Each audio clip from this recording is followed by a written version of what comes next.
Right now, the global order is shaking. Escalating strikes between Iran, Israel, and the United States are pushing the region toward open conflict. Oil markets are already responding. The Strait of Hormuz blockade is causing oil prices to fluctuate wildly. This in turn is fueling inflation worldwide and shaking the global economy. The consequences are already rippling far beyond the Middle East. Fuel prices are rising. Supply chains are under strain. Entire economies are beginning to feel the pressure. But this story didn't start here. To understand what's unfolding now, we have to go back. Because the relationship between Iran and Israel was not always defined by conflict. In fact, after Israel's founding in 1948, the two were once close allies. To understand their complex relationship, we need to look at their history. Handel's Largo, more precisely HWV-40, the first song from the opera Xerxes. Ombra mai fu, under the shade of trees. Persian King Xerxes I rests under the shade of a plane tree and praises the tree. Xerxes is the same figure as King Ahasuerus in the Old Testament book of Esther. He ruled Persia from around 485 BC to 465 BC. He fought in the famous Battle of Salamis. He's also the protagonist of the film 300. Xerxes deposed Queen Vashti for disobeying his command and crowned a Jewish woman, Esther, Hebrew name Hadassah, as queen around 479 BC. At the time, a powerful minister named Haman devised a plan to exterminate the Jews, who irritated him. Esther discovered this and moved her husband's heart with a tearful plea. Haman's scheme was exposed, and he was executed. Even today, Jews celebrate Purim, commemorating the day they escaped annihilation from Haman's plot. Purim refers to the dice Haman used. On this day, Jews express considerable affection for Persia and Xerxes, because Persia is the predecessor of Iran. Around 1000 BC, Judah enjoyed its golden age under kings David and Solomon. Under the fourth king, Rehoboam, it split into southern Judah and northern Israel. Northern Israel fell to Assyria in 722 BC. Southern Judah fell to Babylon in 586 BC, and many citizens were taken captive. But Babylon didn't prosper long. It was overthrown by Persia. The Jews originally taken captive to Babylon were transferred to Persia. There's another Persian king the Jews can't forget, Cyrus the Great, known today as the father of Iran. Cyrus conquered surrounding nations, including Media, his mother's homeland, then destroyed Babylon in 539 BC and seized the Middle East. Cyrus allowed the Jews held captive in Babylon to return home. About 50,000 Jews made their first return around 537 BC. Cyrus sent Governor Zerubbabel to Jerusalem to rebuild the temple, the holiest site for Jews. Even after Cyrus's death, Jewish returns continued. Around 458 BC, during King Artaxerxes' reign, about 1,700 returned in a second wave. A third return occurred around 444 BC. Explanations vary for why Cyrus sent the Jews home. First, he respected the traditions of conquered nations and appointed capable people to office regardless of background, a broad tolerance policy that built the foundation of the Persian Empire. Another reason? Cyrus was astonished that his name appeared multiple times in Jewish prophecy. For example, Isaiah 44:28 says, "Of Cyrus, he is my shepherd and will accomplish all that I please." Isaiah 45:1, the Lord's anointed to Cyrus. Isaiah was active from around 739 to 681 BC. Cyrus saw his own name written before he was even born, and reportedly trembled.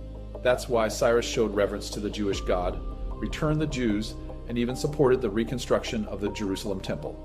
But mighty Persia lost power after being conquered by Alexander the Great in 331 BC.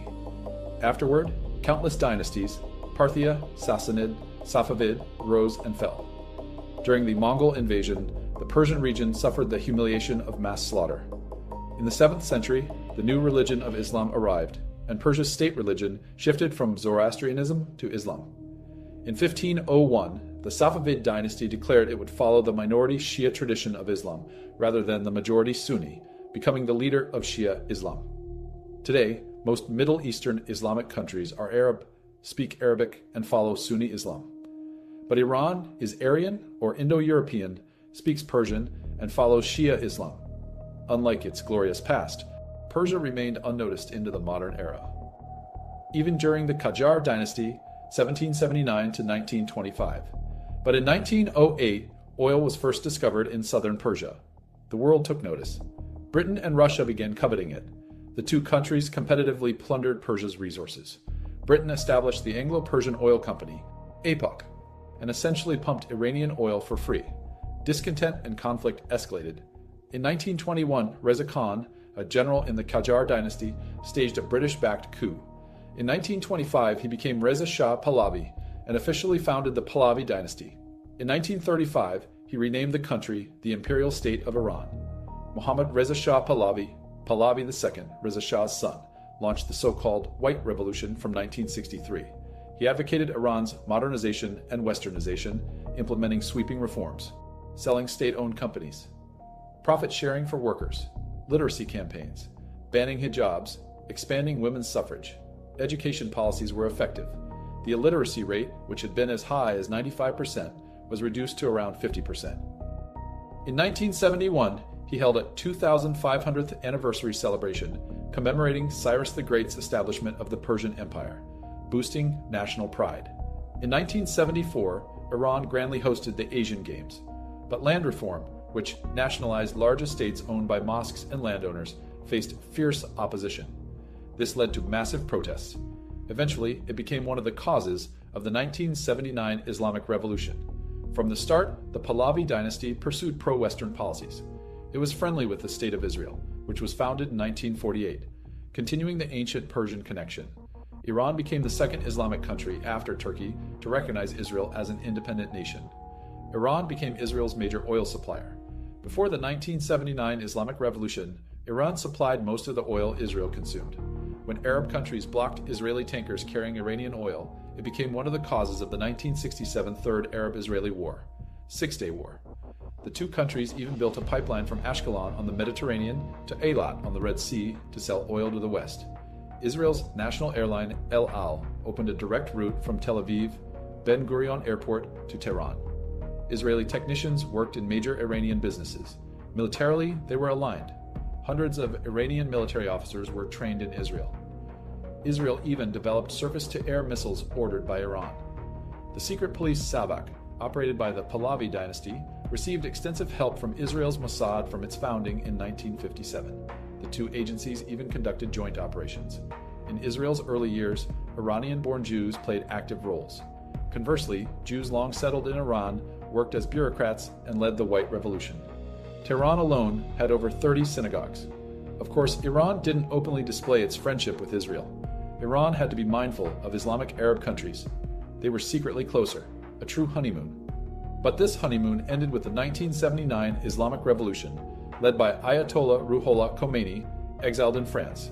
From October 1978, Khomeini sent audio cassette messages to the Iranian people, overthrow the Pahlavi monarchy, and establish an Islamic Republic. On February 1, 1979, Khomeini returned to Iran in triumph and established the Islamic Republic of Iran, combining theocracy and republicanism. Professor Park Hyun-do of Sogang University's Euromena Research Institute explains that in Shia Islam, there is a belief that as the end of the world approaches, Allah will send the Mahdi, a savior figure. When Khomeini returned from exile, some of his supporters even viewed him as the Mahdi. Khomeini repeatedly referred to the United States as the Great Satan, with Israel often framed as the Small Satan. At the time, 52 Americans were held hostage at the U.S. Embassy for 444 days. Khomeini framed the liberation of Jerusalem as a religious duty for Muslims worldwide. He also severed all ties with Israel, expelling Israeli representatives and transferring the embassy to the Palestinian leadership. Israeli Mossad sensed the Islamic Revolution coming and evacuated Israelis in Iran under various pretexts early on. Some remaining staff were fully evacuated with American help on February 18, 1979. Relations between Israel and Iran were effectively severed. Strangely, when Iran and Iraq fought an 8-year war from 1980 to 1988, Iran and Israel briefly joined hands. At the time, Iraq's Saddam Hussein dreamed of reviving the Babylonian Empire once ruled by King Nebuchadnezzar. Meanwhile, Iran broke off relations with the U.S. after the Islamic Revolution, making parts procurement and after-service for Western weapons from the Pahlavi era impossible. Moreover, during mass purges of Pahlavi-era figures, many soldiers and military experts were also eliminated, leaving military capacity weak. Only the Iranian Revolutionary Guard Corps, IRGC, protecting Khomeini's inner circle, had power. So Iran reached out to Israel. For Israel, Iraq posed a greater threat than Iran.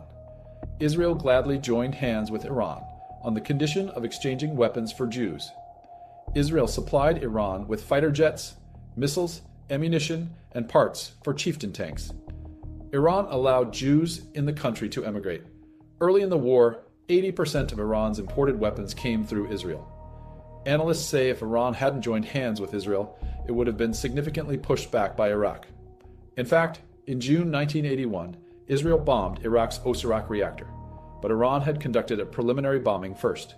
The Israel-Iran relationship, briefly sunny during the Iran-Iraq War, completely fell apart in the 2000s as Iran began developing nuclear weapons in earnest. Iran harassed Israel through Lebanon's Hezbollah and Palestine's Hamas. Hezbollah is a Shia armed group based on Iranian Khomeini Islamic fundamentalism.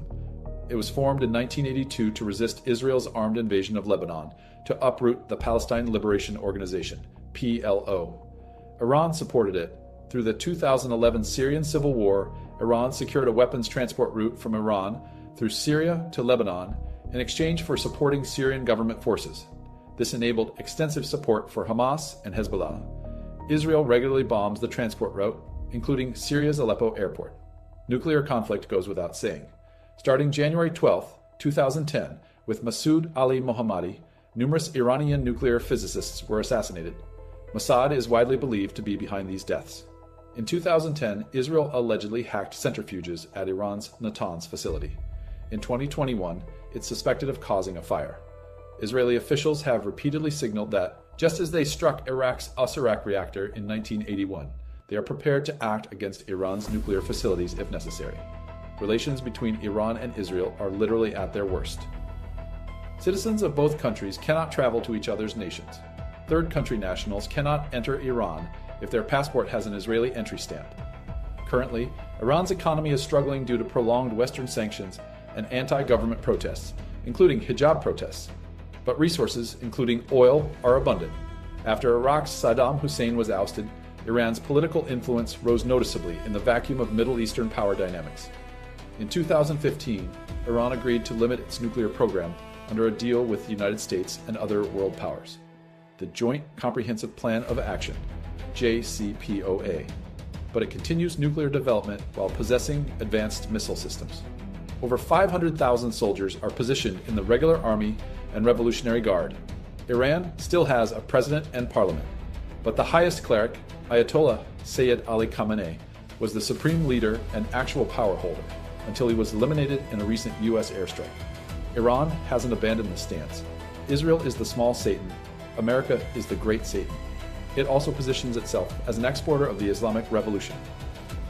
The goal: permanent elimination of Israel. It commands diverse operatives, from Palestine's Hamas to Lebanon's Hezbollah, Syria's Bashar al-Assad regime, and Yemen's Houthi rebels. The elite force of the Iranian Revolutionary Guard is called Quds. Quds means Jerusalem. That's how strong their hostility toward Israel is.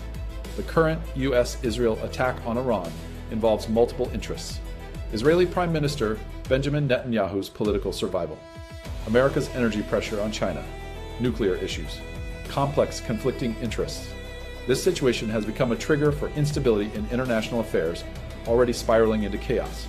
Surging oil prices are dealing a fatal blow to the global economy and will significantly impact central banks' interest rate decisions worldwide. And depending on those rate decisions, we must closely watch what waves will come next. Persia freed the Jews, built their temple, became their ally. Iran wants to erase Israel from existence. The honeymoon is over. The war has no end in sight. If you want to understand how alliances forged in ancient history can collapse into modern existential conflict, not through abstract geopolitics, but through oil routes, nuclear programs, proxy wars, and the religious ideologies that turn former friends into mortal enemies, subscribe to Endgame economics. Because history doesn't repeat, but the patterns of betrayal always rhyme. Stay aware, stay prepared, stay ready.